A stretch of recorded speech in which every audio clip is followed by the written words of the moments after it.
नमस्कार, आप देख रहे हैं आज तक। आपके साथ मैं हूं सईद अंसारी। अफगानिस्तान में तालिबान सरकार बनने वाली है। सरकार बनाने के लिए कई मुल्ला बरादर समेत और तालिबानी नेता काबुल पहुंच चुके हैं, लेकिन तालिबानी अपनी हरकतों से बाज बिल्कुल नहीं आ रहे। सत्ता की बोली के साथ साथ गोली की भाषा भी तालिबानी बोल रहे हैं और यही कारण है कि काबुल से लेकर दूसरे प्रांतों तक तालिबानी बंदूकें गरज रही हैं। ये तालिबान है जो गोलियों की भाषा समझता है, गोलियों की भाषा ही बोलता है। ये 18 अगस्त की काबुल एयरपोर्ट की तस्वीरें हैं, जब लोग जान बचाने के लिए किसी भी हाल में एयरपोर्ट में दाखिल होना चाहते थे। किसी भी हाल में विमान में सवार होकर तालिबान के चंगुल से निकल जाना चाहते थे। तब तालिबान अंधाधुंध गोलियां चला रहा था।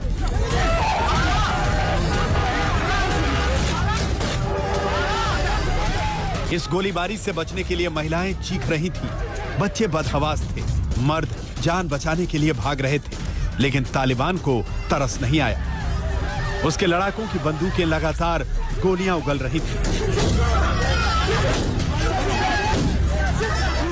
ये लोगों की भीड़ को हटाने का तालिबानी तरीका है, जो बंदूकों की तड़तड़ाहट से सिर्फ दहशत पैदा करना जानता है। तालिबान ने इतना रहम किया कि हवा में गोलियां चलाईं, नहीं तो काबुल एयरपोर्ट लाशों से पट जाता। दिन हो या रात, काबुल एयरपोर्ट पर संग्राम छिड़ा है।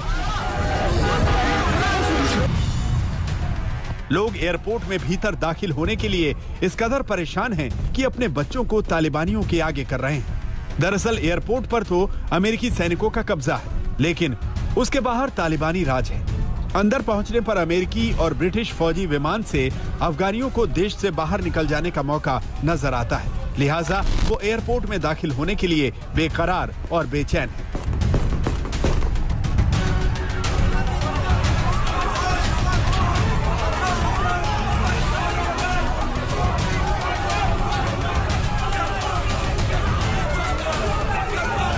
अब तक लगभग 5000 राजनयिक, सुरक्षाकर्मी और उनकी मदद करने वाले अफगानी काबुल एयरपोर्ट से देश के बाहर जा चुके हैं।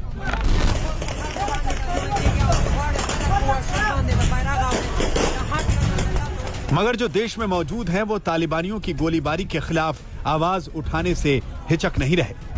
ये अफगानिस्तान की एक होस्ट की तस्वीर है, जहां अफगानी झंडा लगाने पर तालिबानी और आम लोग आमने सामने आ गए। ताकत के गुरूर में तालिबानियों ने फायरिंग शुरू कर दी। इस फुट ओवर ब्रिज पर नजर डालिए, भाग दौड़ इसी के नीचे मची है। ऊपर अफगानिस्तान का झंडा लहरा रहा है। मीडिया रिपोर्ट्स के मुताबिक तालिबानी इस झंडे को यहां से हटाना चाहते थे और उसका विरोध खोश्त प्रांत के जांबाज लोग कर रहे थे। तालिबान के जुल्म को जवाब देने के लिए पंजशीर के नॉर्थ अलायंस ने झंडा बुलंद किया है। पंजशीर वो प्रांत है जिस पर कभी कब्जा नहीं हुआ, ना रूसी इस पर कब्जा कर सके, ना तालिबानी। अब इसी नॉर्थ अलायंस ने तालिबानियों से जंग जारी रखने का ऐलान किया है। पंजशीर में ही पूर्व उपराष्ट्रपति अमीरुल्लाह सालेह ने शरण ले रखी है। दरअसल तालिबान अफगानिस्तान पर तो कब्जा जमा चुका है, मगर अपनी हरकतों से बाज नहीं आ रहा। काबुल एयरपोर्ट पर उसके लड़ाके लोगों पर बेवजह चाबुक चलाते दिखे। ऐसी हरकतों की वजह से ही तालिबान का विरोध बढ़ता जा रहा है। ऐसी हरकतों की वजह से ही तालिबान के लिए अफगानिस्तान पर राज करना आसान नहीं होगा। काबुल में नवीद सुल्तानी के साथ आज तक ब्यूरो। तालिबानी सरकार का ढांचा साफ होता जा रहा है। ऐसा बताया जा रहा है कि अफगानिस्तान के राष्ट्रपति की कुर्सी पर हैबतुल्ला अखुंज़ादा का कब्जा होगा, तो 3 डिप्टी भी होंगे, जिनमें से एक मुल्ला बरादर होगा। एक काउंसिल अफगानिस्तान में सरकार चलाएगी। अफरा तफरी, दहशत और गोलीबारी के बीच काबुल में हालात बदल रहे हैं।